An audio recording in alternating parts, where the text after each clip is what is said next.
First tonight, some video you just saw. It starts with the idea that trauma can disassociate a person from his or her body, that the person who has been traumatized might push certain feelings aside in an effort to push away that experience. Trauma elicits a fight or flight response, and often people carry the scars of trauma for much of their lives. 207's Peggy Kaiser is here now with a story about a type of yoga that can offer first steps on the path to healing. Rob and Amanda, Sea Change Yoga sets out to help students actually feel safe in their bodies again, whether or not those students have ever spent time on a yoga mat. Andrea is a resident at the Women's Reentry Center in Windham, a place that serves as her transitional home between being incarcerated and returning to the community. And on Wednesday evenings, you'll find her here, moving tables, setting up mats, readying herself for a class with Sea Change Yoga. A year ago, she'd never been in a yoga class, but now she would not miss it. You go to your mat and the instructor's voices are nice and soothing, the background music is soothing, it takes you completely away from where you are, and it brings you to like a self-peace. So when you leave, you don't leave so frustrated or irritated. You fill all the way up. Open your mouth, sigh it out. You feel refreshed, like you're starting new again. In through your nose. Back out through your nose. The type of yoga offered in this class is called trauma-informed yoga. I would take her to yoga class and I would watch her lay on the mat and just cry. Diana Lee has practiced yoga most of her life and was drawn to this type of yoga when she watched her daughter use yoga to help heal from an eating disorder. I literally watched her heal on the yoga mats. This experience drew her to dive into the study of trauma-informed yoga, and as part of her certification, she brought this style of yoga to the Reentry Center. So I think all yoga is probably pretty therapeutic for healthy people, but people who have checked out of their bodies because of trauma just need to be addressed in a more gentle and invitational way. So we're going to start to pull that right knee open, reach the arms all the way up towards the sky. And it's all around the theory that trauma changes your brain. It literally changes your brain. It rewires you. The body changes as a result of long-term trauma. You'll send the legs straight down the mat and separate the feet.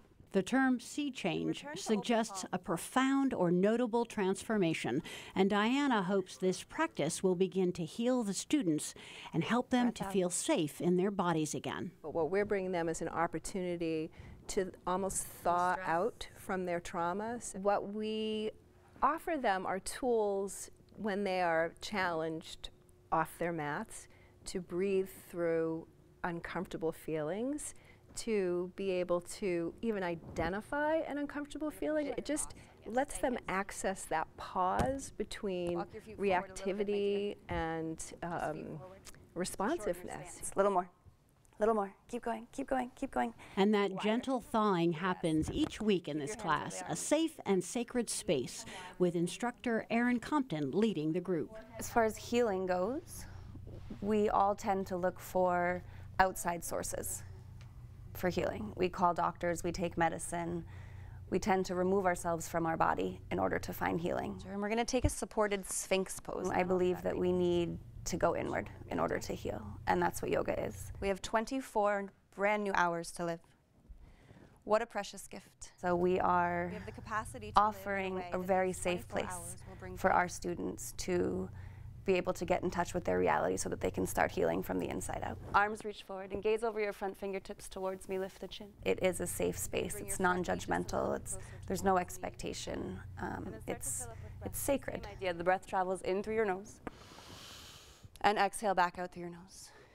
It is week after week by far my most favorite class to teach, and I leave here feeling incredible and refreshed and connected to myself. It's actually my yoga coming here.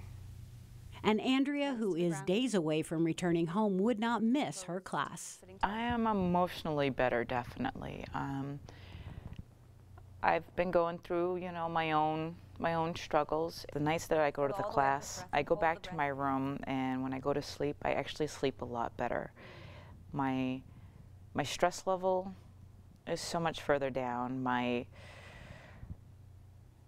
mind is open to not letting things bother me so much. Instead of dwelling on the errors that are going on in my life, I just say, it's okay. It's going to happen the way it's supposed to happen. Okay. The divine light that is inside of me bows to and honors the divine light that is inside each of you. Namaste. Namaste. Sea Change Yoga is now taught in 14 locations at correctional facilities, recovery centers, veterans programs, and is growing by leaps and bounds. The instructors bring the classes to their students, literally meeting them where they are in their home or the setting where they are living. And as students learn the benefits of yoga in this type of practice, it not only impacts themselves, but their families and the communities that they return to. It's soothing just to watch It and just is. to listen to the instructor. It Yes, really is. absolutely. Even on television, I was sitting it's here soothing. breathing with them, yeah.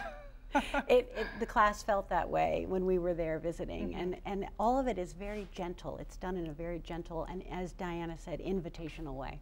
All right, thanks, Peggy.